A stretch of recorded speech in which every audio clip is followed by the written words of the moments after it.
अस्सलामुअलैकुम दोस्तों, आज मैं एक ऐसा बेमिसाल वीडियो लेके आई हूँ एक हिंदू पंडित की, जिनका नाम है पंडित सरस्वत। उन्होंने हिंदुस्तान के मुसलमानों के बारे में जो कहा है और साथ ही अल्लाह सुब्हान व तआला के बारे में जो कह दिया, उस मजलिस में बैठे तमाम हिंदुस्तानियों ने महफिल तालियों के गूंज से भर उठा। दोस्तों, वीडियो देखने से पहले अगर आप भी हमारे मुल्क में अमन शांति चाहते हो और नफरत को मिटाना चाहते हो तो मेरे दूसरे चैनल असल मुद्दा को जरूर सब्सक्राइब करें। डिटेल्स में कमेंट सेक्शन में पिन कर रही हूँ। दोस्तों, इस पंडित जी के वीडियो को जरूरी है आप आखिर तक देखें और जितने भी अपने कॉन्टेक्ट में फ्रेंड्स और रिश्तेदार हैं उन सबों तक इस हिंदू पंडित का पैगाम पहुँचाए। कुरान पाक में मेरे को जैसा कि पता चला तो यह इबारत, यह ताकीद, यह निर्देश दिया गया है कि यदि आपका पड़ोसी भूखा है तो आपके ऊपर वह पहला निवाला भी हराम है। उस कुरान पाक में यह नहीं कहा गया कि आपका मुस्लिम पड़ोसी, आपका हिंदू पड़ोसी, सिख पड़ोसी, ईसाई पड़ोसी, आपका पड़ोसी यदि भूखा है तो आपके ऊपर वो पहला निवाला हराम है। बताने वाले उन पाक परवरदिगार ने कभी महदूदी नहीं रखी, और जब उस परवरदिगार ने महदूदी नहीं रखी, संकीर्णता नहीं रखी, सीमितता नहीं रखी, कोई ईर्ष्या, द्वेष, बुग़्ज़, कीना, हसद से हमको तैयार करके नहीं भेजा, तो हम कौन होते हैं? देश को तोड़ने वाले, दुनिया को तोड़ने वाले। और यदि हम नहीं होते हैं, यदि हम नहीं हैं और यदि हम होना नहीं चाहते हैं तो फिर यह मजलिस, यह महफिल हमारे लिए तो है ही नहीं। फिर क्यों रखी गई? इसलिए रखी गई कि हम वो लोग जो एक दूसरे को जोड़ के रखना चाहते हैं वो एक साथ जुड़ सकें।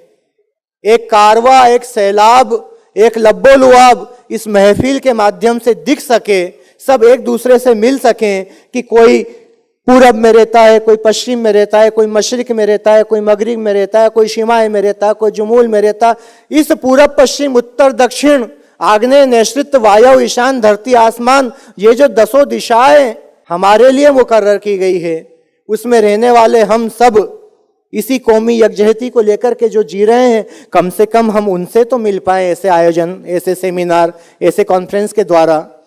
नहीं तो बहुत दुखी होकर के कहना पड़ा कि हमें एक घर बनाना था, हम ये क्या बना बैठे।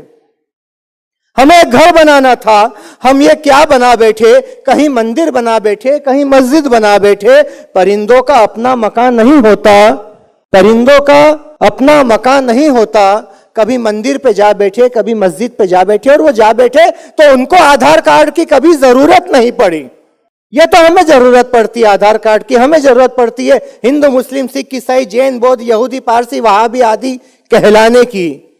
जिस दिन हम सब केवल और केवल एक इंसान कहलाने लग जाएंगे, वो हमारे लिए आधार कार्ड से बढ़कर उस परमेश्वर के द्वारा दिया गया परम आधार कार्ड होगा।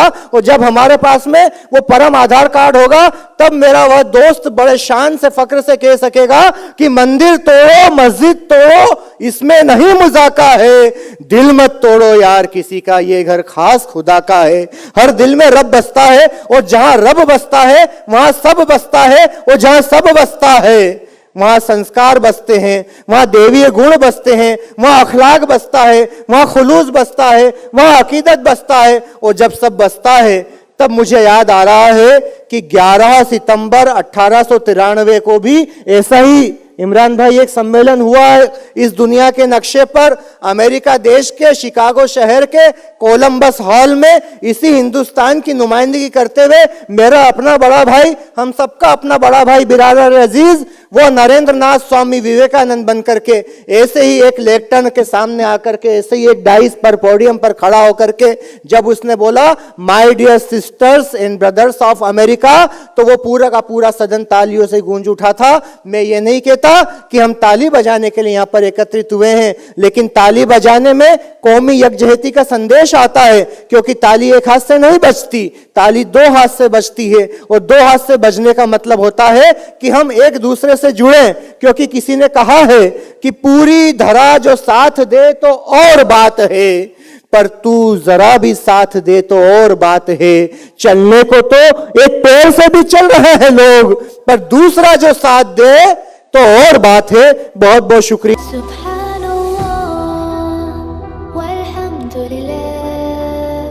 ला इलाहा इल्लल्लाह, अल्लाह of